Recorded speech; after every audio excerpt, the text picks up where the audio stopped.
Hello, I have the lovely Gordon with me this morning. Hi, Gordon. Would you like to introduce yourself and tell us a little bit about yourself? No, thanks, Donna. Thank you very much for having me on in the first place. My name's Gordon Brown. I also write under the name Morgan Cry, but my latest book's under Gordon J. Brown. And there's good reason for switching between the names, which we'll get to at some point down the line. This is my 10th book out that's just out the week before last. So that's 10 crime and thriller novels. A couple of series is in there. And there's another new book coming out in March. That'll be my 11th out there. And before that, and while that, I've been marketing for sales and marketing for getting on for 40 years. That sounds terrible. I'm now beginning to feel really old. I used to say I'm 20 years marketing experience. Then at 25, I know I'm going to stop saying it because it's just making me sound really, really old. But that's what I did. I've been marketing for everything from beer to technical to sport, you name it. I've TV, I've marketed it. So that's what I do. But most of the time now I write. So yeah, and I imagine that's much more fun. Yeah, it is. It is. Did you always know that you wanted to write? When I was a kid, I used to read a lot. I mean, I've always read tons, and I used to scribble stuff. And I had a teacher. I was talking to someone this the other day. There was a teacher called Mr. Dick, who was an English teacher at our secondary school. And back then, English tended to be quite formal. It wasn't the same as it probably is for a lot of the kids now. And one of the things, the biggest feature was Shakespeare, which, you know, love it or loathe it, I just never get into Shakespeare. But on a Friday, first couple of periods on a Friday, I think it was, what he used to do was take the reins off everybody and just say, if you fancy writing something, just write something. And then he would read it and he would come back and give you some feedback. And like, it would be good or bad, but I love doing that. That escapism is exactly what I still do now. I just do it more for a living, but that escapism is what started me. But I didn't really kick off writing until 12, 13 years ago when I got my first deal. Up till then, I had written other books. There are books in my suitcase, right, which have been written by hand, which are horrible, horrible things. I mean, like, they're never going to get published on the basis. I remember Chris Brookmyre once saying that the reason his first books didn't get published was that publishers have an unreasonable bias against shit. So he's, and I hate, I shouldn't have said that bad word, but for me, it was you learn, you write and you learn, and therefore I did do attempts at it, but I never really sat down and did it serious. I mean, I was just writing when I had the time. So I've always had it in my head to do, and I've done it, and I've written stuff off and on. But it wasn't until my first real serious attempt to get published that I actually said, right, okay, I'm going to give this a serious go. And what motivated you? What made you think, okay, now's the time, I'm going to really try? Strangely, it was a set of circumstances. I used to be the marketing director at a TV station, and I was working on contract. So I still have got my own marketing business, and I used to contract into businesses. And I was contracting in, and it was coming to the end. I was brought in for a specific role, and it was finishing. And they asked about extending it, and it's just not me. I didn't want to go back to doing full time. So I got to about the April, May of the year it was finishing, and I just said to my wife, look, I'm going to give it one go. Like, I've tried to write things before, but I'm going to give it an absolute crack at writing something. And for no other reason than because of the way my business was, I was doing consultancy, I could actually find some time to write, but then I'll write anywhere. I'll write on a plane, on a train, an automobile, I'll write in a park bench, I'll write in a pub. I don't care. I just write anywhere. So that's what I did. I just sat down, I had one line in my head. All I ever, the last thing I wanted to do was fall. I had one line, and that's all I had, and I wrote for 3 months. I then edited for a month, sent it off to 4 publishers, and one of them came back. If I was to say it was that smooth, it sounds great. It doesn't usually happen. The only downside was the publisher that came back says, send me the rest of the book. So what I'd done was sent 3 chapters, synopsis, standard fare. Off it went. He came back and he said, love that, could you send the rest? I went, oh my God, someone wants my work. So I'm on the laptop, banging, sending it off. And then about 2 weeks later, a guy called Xander Wedderburn, a small publisher in Edinburgh, still around, called Fledgling, said, come through for a coffee. So I goes through for a coffee. I thought, oh, got a coffee with a publisher. Oh, this is amazing. I get through and I sat with him. And he said, I loved the first 3 chapters. See the rest, I'm not going to say the bad word. And I went, what? He goes, it doesn't work. He says, typos, plot holes, it's not cohesive. I thought, oh God. And then I thought, can't be that bad, because I had spent a bit of time on it, but I thought maybe it was. So I had a look at it. In my excitement at getting an email from a publisher asking for the rest of the book, I didn't send the latest version. I sent a version that was at least a month and a bit old, not long after I first finished it. And it was just a mess. And that's what he'd read, but he still called me in to see. And eventually I sent him the version I had, which he then helped tidy up. But even though it was bad, they still signed me. Oh, that's amazing. What a story as well. And did you always know that it was going to be like crime thrillers? Not at all. I was talking about this. I've only just come to realise this sounds a bit odd. People always say, how do you write? You know, like, and I love writing first thing in the morning. I'll get up at 5 and write anywhere. And I'll write with a laptop on my lap, same rusty Mac that I've had for 10 years now. This is only my second computer and it's still going. And I used to say to people, right, okay, so an idea springs up and you start. I used to start with the first line and I used to go into an idea. And then I began to realise, actually, I don't have an idea at all when I start. I usually have a line, and that line isn't even one that's spinning around my head. It will be something daft like, I'll say, right, I'm going to start the next book. No idea what it's going to be about. Don't know where it's going or what it's going to do. All I'll do is start writing. And then what I'll do is write a scene or a conversation or a setting. And then what I'll do is I'll write my way into an idea. So one of the things I end up doing is I end up writing an idea, and then that idea just starts to blossom. And then from there, I have to move on from it. Yeah, that sounds... Are you getting music? Yeah. Hang on, sorry. The reason I'm asking you the question, I have been guilty as heck of letting my iTunes or Apple Music run in the background, and it's on like a long track where it's quiet. I did it once, and suddenly somebody got AC/DC halfway through the interview, and I'm not that big an AC/DC fan. It just happened to be the next track up. So as a result, it was a bit weird in the middle of the interview. Yeah, I've got Alexa playing radio, so I can turn it down if it's too bad, but I've got a budgie as well that's really loud. That's why I'm wearing the earphones. I'm hoping it blocks out because it's so loud in my head.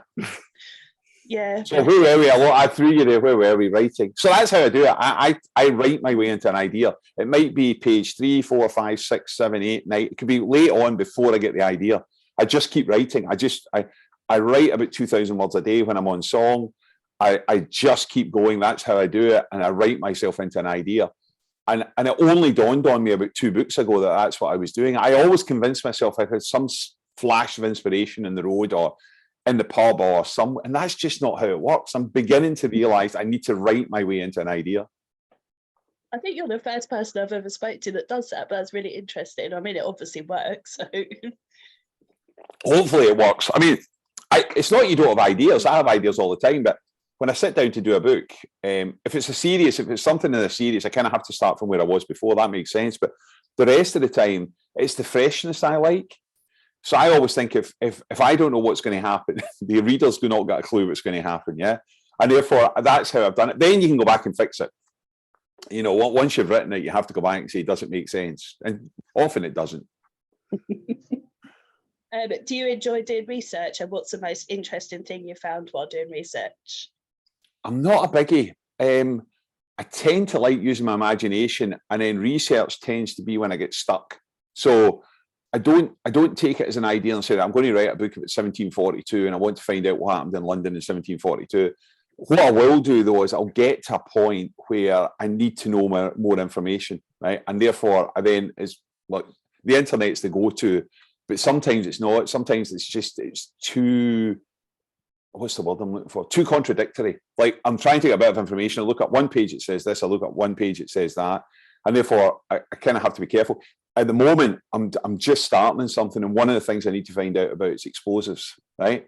That's a really dodgy thing to put into the computer because there isn't a safe way of saying, I'm not looking to make a bomb. I just want to know how this works because that's not the way it goes. So sometimes it's people from research point of view. You know people. I just had a request from one of the authors in Australia. They're looking to do a book which is based on an industry in the north of Scotland. And I happen to know someone who knows someone that's in the industry, and I've just put them in touch. And that happens a lot from a research point of view. But I think the most interesting thing for me was when I was doing this book, Any Day Now, which is the current book. It's got, I can't tell you because it gives away the plot, but there's a Cold War part in it in terms of the main protagonist, Catherine's mother, may or may not had a relationship with someone who was involved in the Cold War. And I stumbled upon the person by mistake. I wasn't looking for that story. I was looking for something completely different. I was trying to figure out, in the 1960s, I was trying to figure out jobs in the 60s. I was trying to remember what my mum used to do. I was trying to get job titles. I was trying to think, what do you call someone that's in a job in a certain place? And then stumbled across this amazing person who then squeezed their way into my book because it was just too good a story. It's a real story as well. I mean, I've had to even put an apology at the end. I know I've used him, but I haven't really used him, if that makes sense. And that I love. I love research. What I don't like is when research shows, you know, like people have done it and then suddenly they say, oh, and, you know, and like as it was on the 4th of June, 2020, whatever it was, you know, President Lincoln once, blah, blah, blah. I think, no, I don't need that. I'm not interested myself. If you were going to take out one of your characters for a meal, who would you choose and what would you ask them? If I was going to take a character, which one would it be at the moment? There's probably two. I've got a character called Craig McIntyre, who was in a series of 4 books set in America, who had, and I went a bit, not supernatural, preternatural on it. Craig was the result of an American-US experiment. It's a thriller series. And one of the things that happened to him, or might have happened to him, is that they've unlocked something inside him, which effectively means if he's in a room with 2 people and they've got history, he can bring the history. He doesn't have to do anything. They'll start fighting. Like the anger inside people he brings out, right? And that's how his life is. And for me, that was one of the most interesting characters because his life's rubbish. Because he goes into pubs and it's actually based on a real example, not a real example of a person. It actually happened to me. But you'll go into pubs and fights will break out, or you'll go places and anger just rises around him. And for me, I just thought, what would life be like? So he'd be good because it would certainly be a lively party. I guarantee if I took, half a dozen of us, we'd start fighting. The other one I'd like to do is the current book. Catherine, who's in the current book, is 16. And that's been interesting, writing a 16-year-old woman, 16-year-old girl's point of view, because you kind of have to unlock your head a little to do that. And therefore, I've had real fun doing that because I can actually imagine sitting in the room with her, having a chat, because I write in first person. And because I write in first person, I can only ever see through the protagonist's eyes. I can't see elsewhere. So you get to know them really well as you're right, or you think you get to know them really well. And I'd like to sit down with her because I was never a 16-year-old girl. So I'd love to know, have I got it right or am I completely wrong? Are there any words or phrases you overuse, or what are your words and phrases? Oh, God, So I use "and" way too much. I'll say, he walked through the room and he did this. They did blah, blah, and they did that, right? I do that all the time. I then have to go through the entire book and take out 90% of them because it just, you can use them in some places, but it's to me, it's a bit lazy. The second thing I use, which I hate, is adverbs in the wrong place. I always think of an adverb, and this comes from a Stephen King book I read years ago called On Writing. The adverbs are just a lazy way of describing something. If you shouted loudly, or what do you call it, smartly saluted, or whatever. There ought to be a way before that to let the reader know what way they saluted, what way they shouted, so you don't have to say it. But I still use it. So ly, but you can't do the search and find and replace. If you do and search, you'll be there for a month on a book. And if you use ly, you're there for like 2 months. So that too I do. The other one I do is I get that and who mixed up all the time. I love that. My wife reads it and goes, really? She just scores it all the way through. She keeps saying it, I keep doing it. And the other one is I'm very guilty of the sentence going on too long, right? And I'll cut it back because I write quite short sentences. And when I cut it back, I overdo it sometimes, and therefore it ends up sounding like somebody speaking like a machine gun. Because like 3 words, 4 words, 2 words, 3 words, 4 words, 2 words. You get the editor going, do you know what? That could be a sentence. Overcorrected. Oh, sorry. If you were to be picked up and transported into one of your own books of a character, which book would you choose? Well, I actually kind of have done by default. So one of my secrets, or is it a secret? That sounds like bigger than it should be. One of the things I know is that from my point of view, I write about places I've been. So every single place in every book, just about, I think there's a few exceptions. In fact, the last of the McIntyre books I had to cheat a bit, but most of the rest I've been there. And the reason I've been there is I'm just lazy, because when you walk into a room or into a house, you have to remember the toilet's on the right, the kitchen's down the back, the wallpaper looks like this, the floor looks, not that you're going to describe it all, but then if you keep going back into the same place, you always, am I turning right, am I turning left, are they sitting there? It's the same if you're in the street. If you're walking along the street, you turn right, you turn left, you go upstairs, downstairs into a building. So I tend to live in the places in my head. So I'll say I'm doing the current book when I was in London, it moves to London. My first job out of university was in London, working in Fulham. And when I was in Fulham, I had to go to work to Putney. And then I used to go to places that Catherine goes to, pubs that Catherine goes to, because in my head, although it's timing wise, it's just about right for what I'm talking about. So I kind of do live in the book. But if we're really honest, the 2 Morgan Cry books are both set in Spain, and we're fortunate. My wife and I are fortunate enough to own a small apartment in a town called Javia. And Javia is a lovely little town. And all I've done is change the name of the town to El Descaro for the books, for the Morgan Cry books. And therefore, I do live in that. The pub that's in it, which is called Sabuska, doesn't exist, but you'll recognise it from any bad Spanish Brit pub you've ever been in. It's got currency on the ceiling, John Smith's on the bar, they play darts, they only show Sky Sports, there's copies of the Daily Mail. It's that sort of place. It doesn't exist, but I've been in 100 of them. So therefore, I kind of do live in my books when I'm writing them. Do you hide any secret jokes or Easter eggs in your books? Easter eggs.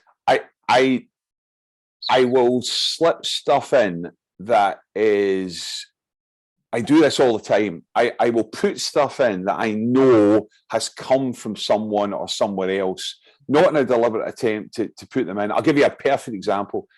In Any Day Now, Catherine ends up, to escape crime, she forms a pop band, a rock band. That's what she does. So the story is basically Catherine herself sets up to, her mum vanishes, and when her mum vanishes, one of the things that ends up happening is that from her point of view, she's sliding down a slope towards crime. And as a result of going down towards crime, she says, right, how do I get out of this? I'll form a rock band. And one of the times she forms it, when she goes to do that, she's at a festival. And when she's at the festival herself, one of the things that happens is she needs to have a meeting. And she doesn't know anyone in the festival. And the guy next to her shouts out to a guy, Paul, can I use your cabin, right? I know who Paul is. I know who the cabin is because I used to be involved at the Edges on a thing called Tea in the Park, which is a big festival in Glasgow. And I know who Paul is, and he doesn't know he's in the book. But it's absolutely what I used to do to him all the time. So, yes, I do. I will drop stuff in. I love that. I love, especially, well, I mean, I love it when people find out, but if they don't know, that's even funnier, I think. Yeah. Well, there's lots of people in it that are just sneakily put in, like, or places I've been or things I've seen. That happens all the time. I mean, even when I'm writing something, I'm running it through my head. Like, I'm literally running it through my head. And it's easier sometimes to say, oh, I remember her. I'll put her there. Just might not turn into something. And sometimes the characters are going, sometimes won't. How do you choose your character names? I don't. I struggle with it a lot. One of the things I found over the years is I end up using the same names because I'll say Colin or Steve or Mike, right? And I'll go Mary or Joan or whatever it happens to be. And therefore, when I was writing this book, I kept thinking originally, I think it was Katie, and I thought, no, I had a Katie in the last book. I know Catherine and Katie, it's the same thing, but it's different enough that it makes a difference. But I know what I'll do is I'll randomly go and pick a book up or go on the internet or watch the telly, and whoever's the next name, if it fits, whether it's a presenter, a famous person, somebody out of the book. And therefore, I now end up with names. Some of the names are familiar and some of the names are a bit more left field. Because 10 books in, I don't know how many characters you have in a book. 10, maybe, you know, in terms of ones with actual names you have to remember, times 10 books. It's a good chance I'm using the same name, so I don't like that. I try to find something that isn't. It's a question that I stopped asking actually, and then I've started asking again because I love the answers. Like, I know that everyone finds it so hard. And there's so many names out there, and yet, yeah, you do go back to the same ones. You can. The other thing is, if you're using it, all you have to do is go to the list of the top 10 favourite names, or 100 names from this country, or whatever it happens to be, and go to name 66. Like, if they come from the favourite names in America, number 44. The favourite names in Brazil, if they're Brazilian, number 87. And that way, chances are you're picking a name not that many people use. Yeah. Or to make them up. I've made them up before, and I got spelling wrong in one, and it stayed wrong. It was at Siobhan. What was the one? I can't even remember the one. I got one wrong, and I get told ages later it's wrong, and I just left it wrong. I just said that's the way they spell their name. Yeah, you're the author. It's your right to spell it however you want. Yeah. So why the pen name? So Morgan Cry, which is the last two books, is set in Spain. So it's a complete left field, new publisher, complete change of direction. It's set amongst the expat community on the Costa Blanca. And it's nothing like anything. Well, actually, that's not true. It's kind of a bit like the first two books I wrote called Falling in 59 Minutes, but they were set in Scotland. And the publisher's view was Gordon Brown. I had 7 books out by then, 7 out with Gordon Brown. And there's 2 reasons. One is Gordon Brown is a pain in the tonsils as a name because of the ex-Prime Minister. Like, you put Gordon Brown into Google and you don't get me. It's just Gordon Brown it gets you. Used to get me in so much trouble. I remember once I was at a bookshop doing a signing, and it was during the elections. This is 10 years ago, 2010, 11, whatever the election was back then. And Gordon Brown was standing as Prime Minister. And on the wall of the Waterstones was a poster, not with my picture in it, just Gordon Brown is signing here, Falling at 3 o'clock Saturday afternoon. And this, all I heard in the distance, I was away up the back of the shop. They give you a wee desk at the back of the shop. Nobody's coming near you because when you're not known, you don't get a queue of people. Actually, you end up like you're the opposite end of a magnet to them. They walk towards you and then vanish because they don't want to see you. And I'm sitting there, and all I can hear is this woman. And I'm not going to, the language was quite bad, but she's going, "What is he doing? He should be in country, not do." And he was just screaming about the fact, clearly thinking I'm Gordon Brown, like not Gordon Brown. And they had to drag her all the way through the shop. And she came up to about 6 inches from my face. That's how drunk she was. She looks at me and she eventually figured I wasn't Gordon Brown. But that didn't matter. She bought 2 books. Wow. When it came to it, Morgan Cry was a change. And the reason for the name's simple. Morgan's actually my dad's name. My dad's no longer with us. He died very young. But my father was a police officer. And it was his mother's maiden name. My grand's maiden name was Morgan, and she didn't want to lose it. So she gave it to my dad. And then as a bit of a tribute to my dad, but the downside is my youngest brother's called Morgan. So I had to phone him up and do that. By the way, do you mind if I use your name? And Cry was because it was crimey. But those 2 books are a separate publisher. The new book, Any Day Now, is with Red Dog Press. And I wanted to go back to Gordon Brown. And the only thing I've done is put J in the middle, which is my middle name. Let's be honest, Gordon Brown, the ex-Prime Minister, is James Gordon Brown. That's the way his name is. And he switched it, I haven't. But the other, I had a website, gordonjbrown.com, for so long, it actually ranks on Google. So if you put Gordon J. Brown, you get me, you don't get him. So it was logical to go back to that and use the J. So that's why the names. Awesome. I have to ask you about Bloody Scotland and how you became involved in that. Yep. That's us just out the 10th anniversary. So that's the 11th festival, 10th anniversary. The story's quite a worn story, but the story started back in 2010 at a CWA lunch. There was 2 other writers there, Alex Gray and Lynn Anderson, who had been talking about a festival for ages, mainly because you go to Harrogate and you'd find Stuart McBride and Chris Brookmeyer and Ian Rankin and Denise Mina, and there were a whole bunch of Scots who were there, and nothing was going on in Scotland. And they started talking about Scottish Festival, and I've never been involved with a festival running one, other than the fact that when I worked at Tennent's, I used to be the marketing director at the brewery in Scotland. They sponsored Tea in the Park, the festival. And I said, well, compared to Tea in the Park, I remember uttering the words, how hard can it be to run a book festival? 2 weeks later, me and Lynn met at Princess Square, which is a shopping centre in Glasgow, to have a chat over it. And that's how it started. From there, that's where it rolled. There was loads of other people come on at the beginning in terms of the team, but that was the very start of where it came from. And it took us about 18 months to get the first one up and running. And it's purely a celebration. It's not just a celebration of Scottish crime writing. It's just the fact there wasn't a celebration of Scottish crime writing, but we have international writers from all over the world. And the other big thing for us is new and debut authors. It's very much about trying to find the people who will be the stars of the future. So that's us just through the 11th Festival. We only get the 11th Festival finished on the Sunday, and we had the first board meeting for 2023 on Wednesday. Wow. Yeah. Is it next week? We've got another board meet. It starts all over again. It's just because it's getting bigger and bigger and bigger. I mean, this year we had 160 authors. That's triple what we started with in 2012. It's the same. We've got about 2.5 times as many events. It's just much, much bigger than it was when we started. And was it 4 venues this year? So we had 3 main. Well, actually, we had 5 if you count the football pitch. We had. Yeah. We always have about the football. I know. No, the football result 6-4. It's a good result. 6-4. The best thing about that was I was up helping run it because one of my jobs as a board director, brilliant, isn't it? I have to paint the football pitch.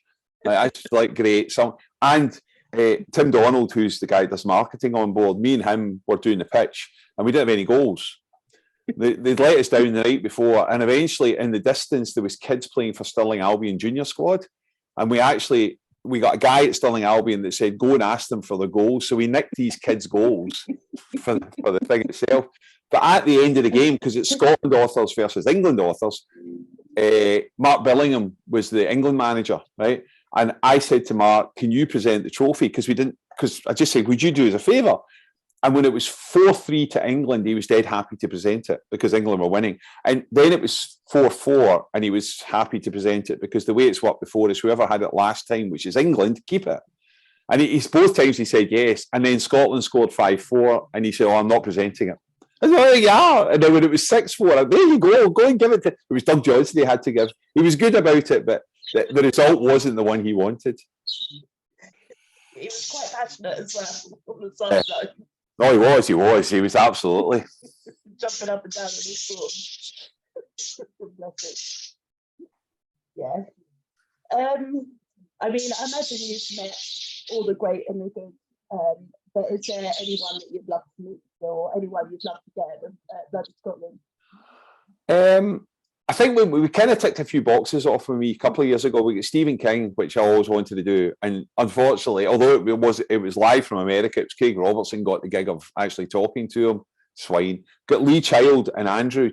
Grant Andrew's Lee's brother. I did them last year. I actually know Andrew, and now Andrew's taking over writing the Jack Reacher series. So it was really good to do them. In terms of ones that we haven't had across, there's a few names that we haven't either had for a while.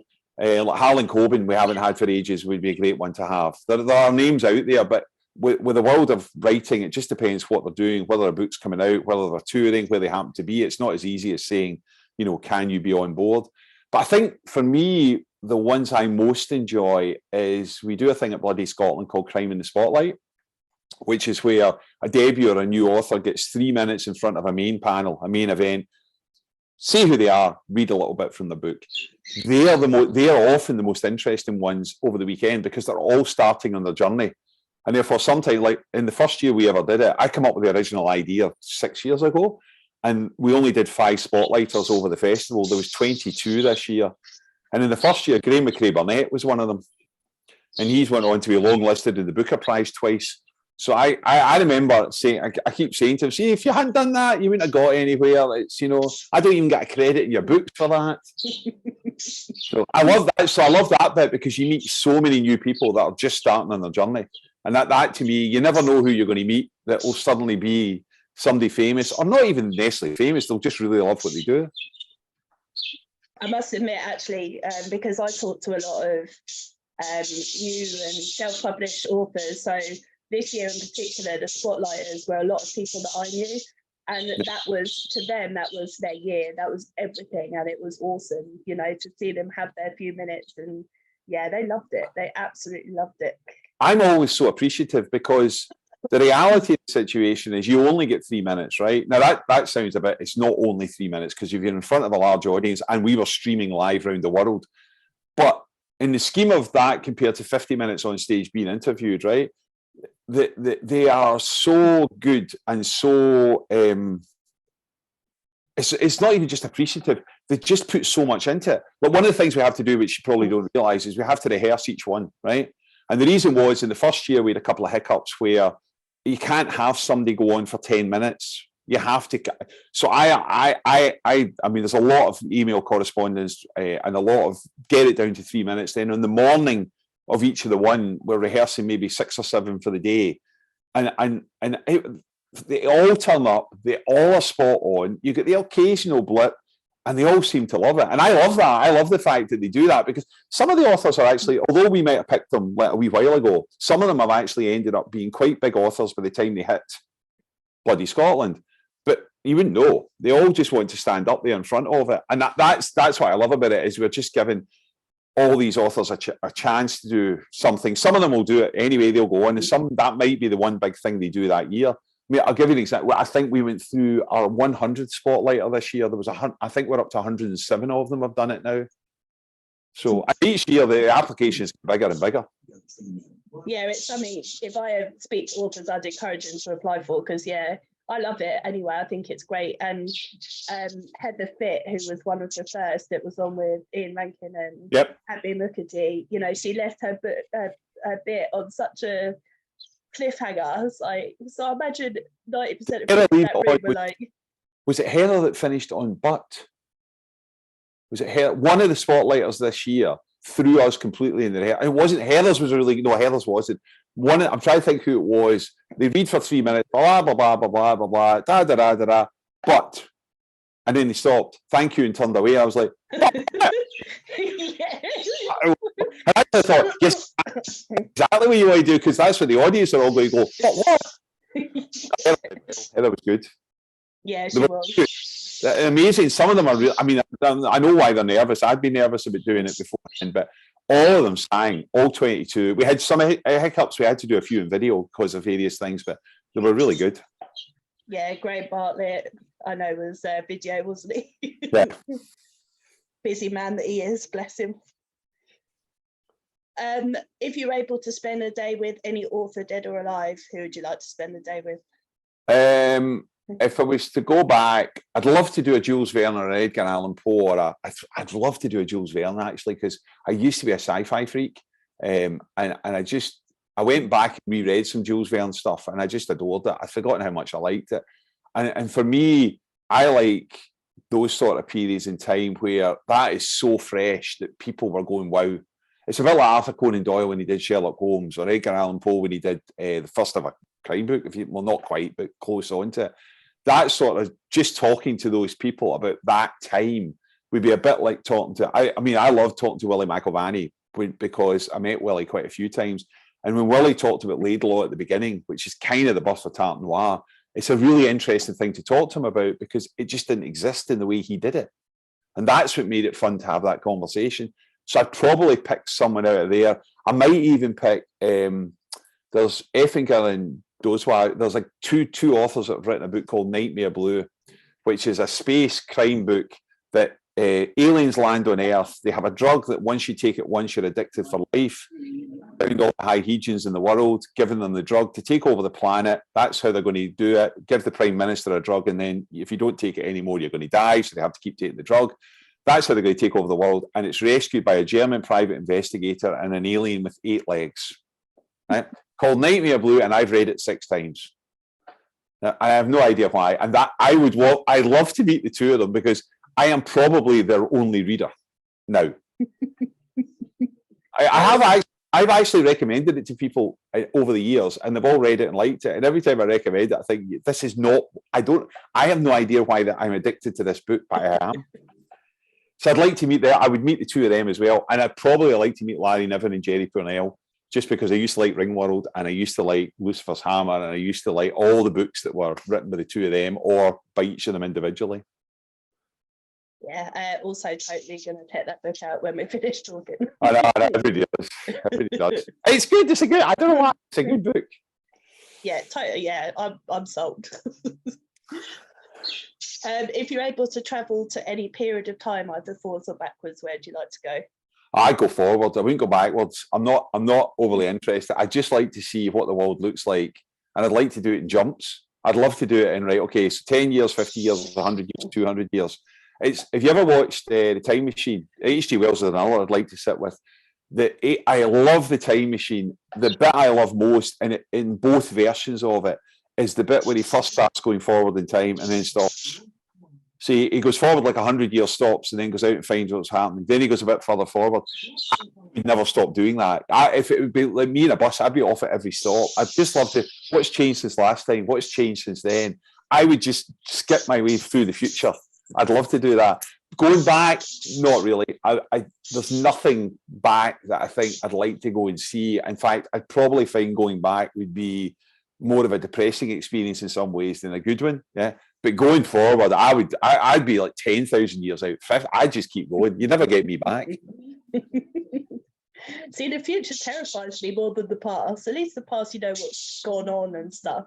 The future, I know. But then you say that, I always think of the future. I know bad things are going to happen, but good things happen as well. And it's just, there's only so long you're on this planet. And if you could see past it, I'd be away. I'd be like, all right, let's go and have a look and see what's on. I did a joke once, which was someone asked me, if you had a time machine, what's the one question? If someone else was in a time machine and they were going forward in the future 100 years, what's the one question you would want an answer to? Yep. So it was one of those ones I can't remember. My question was, is Holmes Under the Hammer still on? Oh, I was wondering if EastEnders actually, that seems to never, ever end. No, EastEnders and Coronation Street. Yeah, they just keep going. Except for lockdown. You knew lockdown was bad when the soaps had just finished. Yeah, I know. When you can't actually shoot a soap, you know things are going backwards. That's Neighbours. Neighbours gone forever until someone rebirths it. Yeah, oh God. Who is your first celebrity crush? First celebrity crush? Good question. Wait a minute, let's go back in time. It's going to be a pop star because it's bound to be music. Goes back probably with Suzi Quatro, I think, if I'm guessing, on the basis she wore tight leather trousers and I was 12. And I just thought this was a revelation that you could wear tight leather trousers and be 12. Like that would be. And the other one I liked, which is a kind of left field one, was there was a lead singer for The Sweet, which is a band called Brian Connolly. Brian Connolly's now dead, but when I first saw Brian Connolly, he had long blonde hair down to here, real feather cut blonde hair, and just looked gorgeous. It was just one of those, come on TV when 1973 or whatever it was, and I thought, really? So either Brian Connolly or Suzi Quatro. That shows how old I am. Yeah, usually that question ages people, and it's usually the same people as well, so it's always a fun one to ask. Where's the strangest or funniest place you've ever woken up? Woken up? Apart from a beach in Ibiza, which was because of a night out and we just couldn't make it home, or we couldn't be bothered making it home. I've done the odd one in a field, but not really woken up in a field. Well, kind of fallen asleep for half an hour and then woken back up and realised this is not a great place to be. I've woken up. My job used to be, I used to travel a lot. So I used to do a lot of America, a lot in New York. I used to do a lot of Europe, but I would do it so often I get time shifted. So I would you go to New York for 2 days, then come home. Then you go to San Francisco for 3 days, come home, go to Vancouver. So because you were doing a lot of back and forward, your head got out of place. And the weirdest thing is waking up in one place thinking you're somewhere else. That would happen all the time. It weirded me out. I'd wake up at home and I think I'm in New York, and it would take me like half an hour to figure I wasn't. I didn't realize how bad it. In fact, one of the reasons I quit that is because it was just getting too much doing it. And the other thing is, you'd wake up in a plane, and this used to happen. I was flying to San Francisco one time and flying out of London and it's a long flight out to San Francisco. And we'd done a whole bunch of stuff. We'd been in Europe the week before, done a whole bunch of stuff. I fell asleep, woke up in the plane, and I could not remember where I was going. So, God, yeah, that sounds like hell, actually. Oh, mind fucking. Yeah. If you were able to swap places with a celebrity for a day, who would you choose? Swap places. What would I fancy doing? I'd definitely swap with the lead singer and guitarist of a band. I don't really care what band. In fact, interestingly, there's a guy called Juho Palothama, who's Finnish electronic musician, has two bands, Villanaa and Sinkostan. I first found them in 2010, and I love their albums. I just adore their music.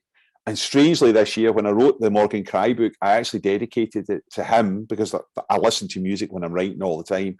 Dedicated the book to him. Also, OMD, Orchestral Maneuvers in the Dark, because I've seen them first 1980, and Trance Dance, because that's my music. So, two things I would do is I'd go and play with Villanaa or Sinkostan at a festival. I can't play anything, so I would just have to pretend. I'd learn 3 chords, or I would DJ. I would swap with who would I swap with? Probably one of the older, probably a Carl Cox, or would I? Or Armin van Buuren, or one of the older trance ones. I'd probably swap with them just to stand on stage at a festival with 20,000 people in front of me and get an hour playing on the decks. I'd completely muck it up, but I wouldn't care. But what I would do is, I've always said what you should do. I remember I was at a Transmit Festival a while back, and they've got not backstage at the VIP area, they had a DJ playing music for everybody that was sitting around having beer and just waiting to do what they were doing. And he's playing a lot of really good music. But one of the things he was doing was a lot of dance music. And I was talking to him, I said, why don't you just randomly put something on that isn't? So he put Mamma Mia on. It was brilliant. All the people in the queue for the beer tent were dancing. It was like watching Full Monty when they're in the post office and they start dancing to Hot Stuff. There's all these there's about 200 people all dancing to Mamma Mia. So that's what I would do. Right in the middle, I'd go to Creamfields, and it'd be like 2 o'clock in the morning, say, and they'd be absolutely banging it out. And I'd suddenly say, right, bit of Neil Diamond. That's what you need, lads. You've had enough of this nonsense. Bit of Neil Diamond. And I bet they would go for it. Absolutely, and word perfect as well. Of word perfect stories. We went to a festival once and Human League were playing, but this is not that long ago. But the average age of the audience is about 3. Like compared to us, like the average age of the audience is about 18. And we were there. Me and my mates were there, and me and my mates, 2 of us go to a lot of gigs, are standing right at one of the entrances rather than inside, just watching it. And they got to the end and they started doing "Don't You Want Me." And all he goes down, down, da, da, da, and it started off. And the audience sung, and Phil Oakey sang, and the audience sang every word, and he didn't sing. Then when he finished, they did it again, and he sang it. So the audience went through the whole thing, and these lads next to us are belting it out. And at the end, when it was all finished, my mate turns to one of them and he says, How do you know the words? Because given it was 1982 or whatever it was, how do you know the words to "Don't You Want Me"? And the guy, quick as a flash, turns round to my mate and he goes, "At your age, how do you remember them?" He just got doing for an 18-year-old. So, but for me, that's what I would do. I would swap for a DJ, probably. I love that. Yeah, I'm totally with you on that, actually. Just completely rethinking anything that I would do. Yeah. Well, I don't have any more questions for you, unless you think there's anything major that I haven't asked you that you want to tell us. Not really. One thing, just to let you know, the new book, that'll be a day. There's 2 things. One is it's currently in Kindle only at 99p, would you believe? So if anyone wants to get a copy of it, and also Red Dog Press, who publish it, are doing a short story that's going free with the book if you order it. So when I wrote the book about Catherine, she starts when she's 16. I wrote a story when she was 15. You don't have to have read it, but it's a prequel to the book, and it's a freebie. So if anyone fancies reading the books, then either Red Dog Press or you can get it on Kindle at 99p. And if anyone would like to find out more about you, where could they do so? So GordonJBrown.com is the best bet. So Gordon Brown, but put the J in the middle and you'll get me, and everything's on there, including the link to Twitter, the link to Facebook, and the link to Instagram. That sounds like I know what I'm doing with Twitter, Instagram, and Facebook, but there is a link there. Fabulous. Well, thank you very much. No problem. Thanks very much, Donna. It's been good to be on. Thanks for having us. You're welcome.